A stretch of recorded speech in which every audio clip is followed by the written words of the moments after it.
Bismillahirrahmanirrahim. Yang terakhir adalah apa? Al-ma'azif. Al-ma'azif. Apa itu? Alat-alat musik. Maka para jamaah dimulakan oleh Allah Subhanahu wa taala. Maka kalau kita kembali kepada empat mazhab yang dimana dikatakan oleh Abu Hanifah, Imam Syafi'i, Imam Malik dan juga Imam Ahmad bin Hanbal. Maka terkait dengan ma'azif ini, maka jelas empat mazhab ini mengatakan bahwa al-ma'azif al-azfu kulluha harmun. Segala apapun alat musik haram. Karena itu banyak melalaikan orang dari mengingat Allah Subhanahu wa taala. Meskipun ada sebagian ulama mengatakan ada kebolehan, yaitu satu rebana atau duf yang digunakan pada zaman Nabi sallallahu alaihi wasallam ketika di saat Nabi mengundang para budak wanita untuk menyanyikan lagu dalam arti adalah untuk membangkitkan semangat datangnya hari raya. Ya, maka di sini sebagian ulama membolehkan dalam arti kebolehan ini dengan syaratnya ketika hari-hari besar, hari raya, acara-acara yang syakral dan sebagainya. Maka ini sebagian ulama membolehkan masalah duf. Karena juga orang yang menggunakan duf dalam rangka untuk membangkitkan semangat ibadah kepada Allah tidak melalaikan, maka itu diperbolehkan sebagian mazhabnya Imam Syafi'i, sebagaimana Sarbini, Ar-Rafi'i, Imam Ahmad Al-Ghazali dan yang lainnya. Dan juga sebagian para sahabat Nabi, ya, juga Muawiyah bin Marwan dan yang lainnya mengatakan, maka pada saat di Mekah pun sebagian juga ada yang menggunakan yaitu duf dalam rangka untuk menyambut bulan Ramadan, kemudian pada hari raya Idul Fitri, Idul Adha, atau ketika ada pernikahan. Dengan syarat maka ini tidak melalaikan dan tidak menjadi syahwat. Yang menyanyikan ini bukan wanita-wanita cantik dipamerkan di depan, ya. Nah, itu. Tapi para jemaah yang dimulakan oleh Allah SWT, maka terkait ini ada hubungannya dengan apa? Maka ada hubungannya dengan musik. Maka kalau kita kembali kepada ayat Allah Subhanahu wa taala, memang Allah menurunkan di dalam Al-Qur'an surat Luqman. Nanti bisa dibuka di rumah Bapak Ibu nggih. Surat yang ke-31 ayat yang ke-6. Ya, ayat yang ke-6. Allah Azza wa Jalla menurunkan ayat ini untuk apa isinya? Kita buka, kita jelaskan, ya. Allah menurunkan ayat ini maka menjelaskan wa minan nasi may yastari lahwal hadithi liyudilla an sabilillahi bighairi ilm wa yattakhidha huzwa. Ya. Maka di dalam ayat ini Allah menyatakan di antara manusia ada yang menggunakan lahwul hadith, ya, lahwun, perkataan yang tidak bermanfaat, perkataan yang sia-sia, perkataan yang mengandung kebatilan. Maka perkataan ini menjadikan orang ini apa? Jauh sesat dari jalan Allah dan menjadikan ayat-ayat Allah itu sebagai Allah-Allahan. Nah, jadi para jamaah Bapak Ibu, Abdullah bin Mas'ud radhiyallahu an, sahabat Nabi yang ahli tafsir dan ahli hadis, mengatakan ketika menjelaskan lahwul hadis ini apa maknanya? Beliau mengatakan, wallah, demi Allah, la ilaha illahu, tidak ada yang berhak disembah kecuali hanya Dia, yaitu Allah. Makna lahwul hadis fi hadhil ayah, di dalam ayat ini beliau mengatakan yaitu apa? Al-ghina, musik. Ghina, musik. Ya, ghina, musik. Maka beliau mengatakan al-ghina yumbitun nifaq kama yumbitul baqal al-qalb. Jadi musik ini bisa menumbuhkan kemunafikan dalam diri seseorang kalau dia sudah gandrung, dia terus dengan kesenangan musik tadi.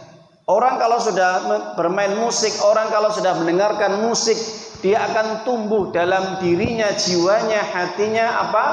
Maaf, kemunafikan. Kok bisa munafik, Ustaz? munafik ini akan terjadi ketika orang mendengarkan musik sehingga omongannya ngelantur. Yang diomongkan itu kadang-kadang selalu hal-hal yang jauh dari agama Allah. Yang kedua, kebiasaan orang yang sering mendengarkan musik atau bernyanyi, atau orang yang dia ini bermain musik, dia senantiasa akan mengarah kepada urusan-urusan zina, wanita atau laki-laki yang disenanginya. Kita lihat sekarang kondisi, kalau ada pengajian, ada panggilan azan, dengan ada kontes musik, yang saya ya Bapak Ibu, maaf ya, kontes musik. Itu yang hadir banyak mana Bapak Ibu? Jujur, yang hadir banyak mana? Ya, jenengan yang jawab tahu ya, ini bukti nyata ya. Pasti hadir yang paling banyak wanita-wanita, remaja-remaji, laki-laki, semuanya tumplek-blek. Kalau orang Jawa bilang bercampur baru semuanya datang ya, berbondong-bondong untuk mendatangi kontes musik. Siapa yang bermain musik? Siapa yang menyanyi? Dari Korea. Si ini. Wah, meskipun harus bayar berapa Bapak Ibu? Bayar berapa? 50.000 sampai 100.000 dia keluarkan, nggak penting, yang penting saya bisa datang.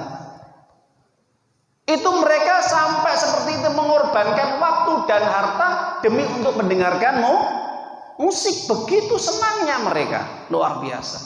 Tapi ketika panggilan Allah, hayya 'alas shalah, hayya 'alal falah, atau ada pengajian, di sana di masjid Futuhat ada pengajian, nggak serem, ya, nggak gaul.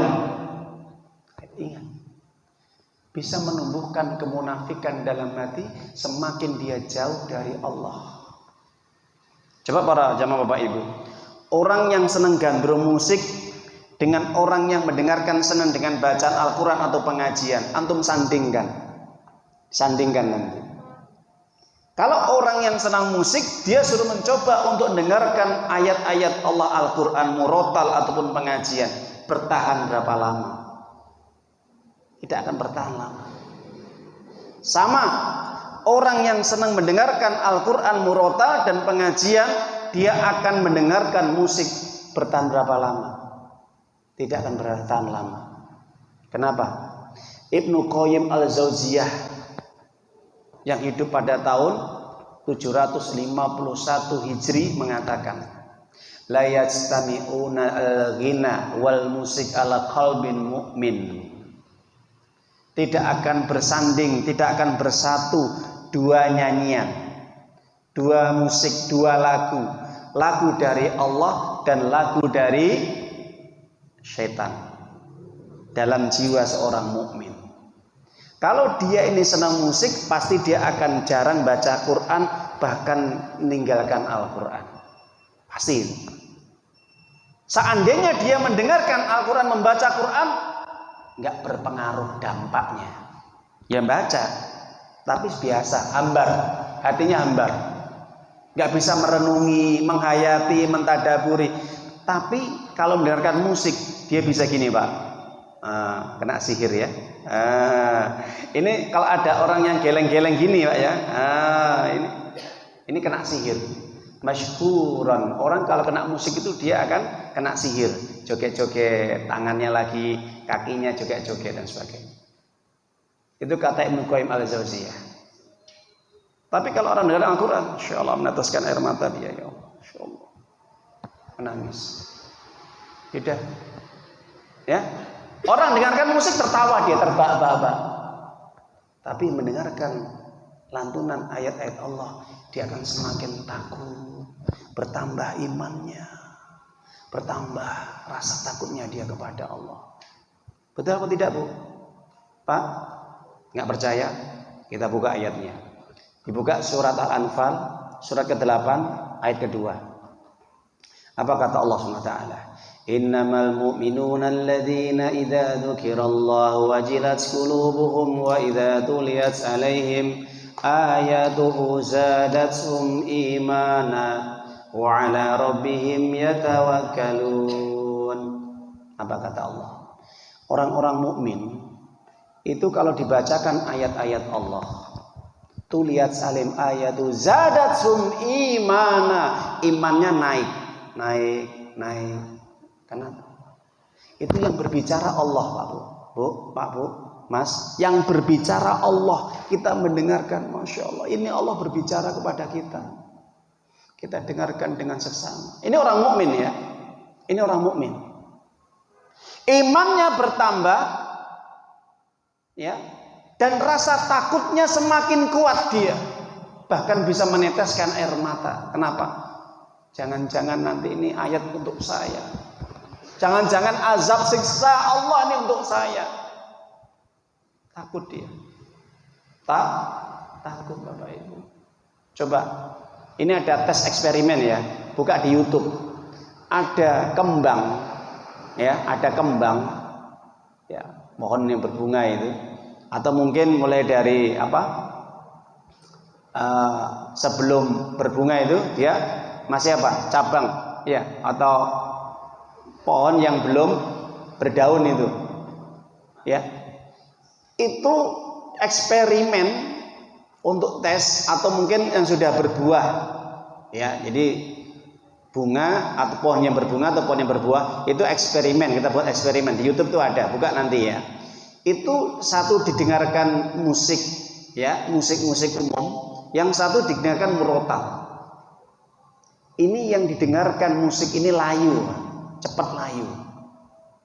Yang dengarkan murotal ini terus nih akan bertahan lama. Masya Allah, sampai seperti itu. Kenapa? Betul kata Ibnu Mas'ud, akan menumbuhkan kemunafikan dan kefasikan. Hati itu akan menjadi kering dan mati kalau sering orang mendengarkan musik. Itu Bapak Ibu. Jadi saya luar biasa kalau melihat kejadian-kejadian yang Allah tunjukkan. Jadi benar kata Allah, menjadikan orang lalai dari zikir kepada Allah Subhanahu wa taala. Jadi para jamaah Bapak Ibu, bagaimana dengan kondisi hari ini? Zaman sekarang ini banyak yang dengarkan musik atau dengarkan Al-Quran. Jelas banyak orang mendengarkan musik. Kenapa? Karena halal, boleh. Karena diperbolehkan. Ustadz, kalau seandainya untuk sesuatu yang baik, misalkan kita untuk perjuangan, untuk jihad, untuk dakwah, untuk yang lain, bagaimana? Ada nada dan dakwah dan sebagainya. Para jamaah Bapak Ibu yang dimuliakan oleh Allah SWT, seandainya musik itu diperbolehkan, Nabi SAW pertama kali yang akan mendendangkan musik ketika berdakwah di jalan Allah. Padahal Nabi selama hidupnya tidak pernah mendengarkan musik. Ingat, kalau kita wajar, kita banyak dosa Bapak Ibu, ya. Maka dosa kita sering mendengarkan musik, tolong ini sering, ya, diperbaiki dengan amal soleh kita, dengan baca Quran kita, dengan mendengarkan bacaan Quran kita. Mungkin kita nggak bisa menghindarkan musik, mungkin, ya, maaf ya. Kita banyak dosa kepada Allah. Hati kita ini masih kadang-kadang gandrung dengan musik. Tapi ingat, tutup dengan banyak kebaikan-kebaikan. Tapi Nabi selama hidup tidak pernah dengarkan musik. Mana dalilnya Ustaz? Dibuka di dalam hadis Imam Muslim. Suatu ketika Rasulullah SAW berjalan melewati suatu kampung atau desa. Ketika Nabi SAW melewati kampung atau desa, di desa itu selalu ada acara kontes, ya, orkes kalau orang sekarang, atau musik. Terdengar jarak jauh itu terdengar, ya, terdengar musik tadi. Karena alatnya luar biasa kerasnya. Nabi mencoba untuk mendatangi atau mendekatinya. Nabi mencoba untuk mendatangi atau hadir. Apa? Sebelum radius mungkin 100 atau 500 meter, Nabi ditidurkan oleh Allah. Nabi dilalaikan oleh Allah dari mendengarkan musik. Insya Allah. Kenapa? Jangan sampai Nabi dalam hatinya muncul, tumbuh gandrung dengan musik. Ditidurkan sekali, Besok coba lagi lewat kampung itu. Ada suara lagi. Orang bermain musik, nyanyi-nyanyi, joget-joget, para bidu wanita dan laki-laki campur di situ. Maka saat itu Nabi pengen, penasaran, pengen datang. Apa? Ditidurkan sama Allah. Masya Allah. Allah menjaga hambanya yang mulia. Jangan sampai pendengarnya kotor dengan suara-suara yang tidak bermanfaat. Maka turun ayat ini. Lahul hadith. Perkataan yang sia-sia Muhammad. Jauhilah. Para jemaah Bapak Ibu yang dimuliakan oleh Allah. Mungkin kita tidak bisa menghindar daripada suara-suara lantunan apapun. Baik itu di HP kita, terutama TikTok ya, hari ini yang sedang viral. Apapun gadget, alat yang kita gunakan hari ini Bapak Ibu, ini bisa menumbuhkan kebaikan, menghasilkan pahala yang mengalir kalau kita bisa memanfaatkan dengan sebaik-baik mungkin. Pahala terus mengalir sampai hari kiamat. Mandalla ila hudan. Barang siapa yang dia menunjukkan kebaikan, walahu ajrun, dia mendapatkan pahala. Wa ajru min ba'di mautihi, sampai dia meninggal dunia pahala itu terus mengalir. La yanqusu min ujuri syai', dan tidak akan dikurangi pahalanya. Kita gunakan HP ini, kita sebarkan murotal, kita sebarkan pengajian, kita sebarkan dakwah-dakwah. Banyak orang mendengarkan, banyak orang tersanjung, banyak orang tobat, banyak orang hijrah kembali kepada agama Allah dan memperbaiki dirinya karena mendengarkan apapun yang itu berasal dari Allah. Ceramah, murotal, dakwah. Dia menjadi orang yang paling besar pahalanya di sisi Allah. Kenapa? Karena banyak orang yang baik berkat kebaikannya. HP, Bapak Ibu nggih, nyuwun. Hati-hati. Ini bisa menghasilkan pahala yang besar. Banyak terus mengalir, ghairu mamnun, tidak terputus sampai hari kiamat. Meskipun kita sudah di liang lahat, kita sebarkan lewat media HP ini, lewat TikTok, lewat Instagram, lewat Telegram, lewat apa saja, Facebook, ya, lewat YouTube dan yang lainnya.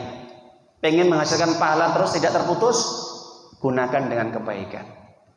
Tapi sebaliknya HP ini bisa mengundang maksiat dan bisa memperbanyak dosa yang tidak terhitung dosanya terus mengalir sampai hari kiamat.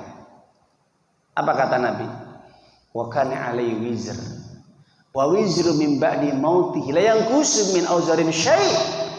Orang yang menyebarkan dalla ila dalalatin, keburukan, kesesatan, maksiat, maka dia akan menanggung dosa orang yang mengikutinya, dosa orang yang ingin gandrung dengannya, dosa orang yang selalu cinta kepada apa yang disebarkannya tadi tanpa dikurangi sedikit pun. Hati-hati Bapak Ibu. Jenengan share, upload. Ternyata itu membawa dosa, menjadikan orang lupa, menjadikan orang maksiat, menjadikan orang lalai dari zikir kepada Allah. Anda, kita, semua, mereka semuanya menanggung dosa yang tidak terputus dosanya sampai hari kiamat. Meskipun kita sudah di alam kubur. Alhamdulillah. Para jemaah Bapak Ibu yang dimuliakan oleh Allah SWT. Maka kembali kepada hadis Nabi tentang akhir zaman, semakin dekatnya hari kiamat tergantung bagaimana kita ini menempatkan diri kita. Apakah menjadi orang mukmin yang soleh, orang mukmin yang taat, orang mukmin yang banyak beramal ibadah dan selalu cinta kepada Allah dan Rasulnya.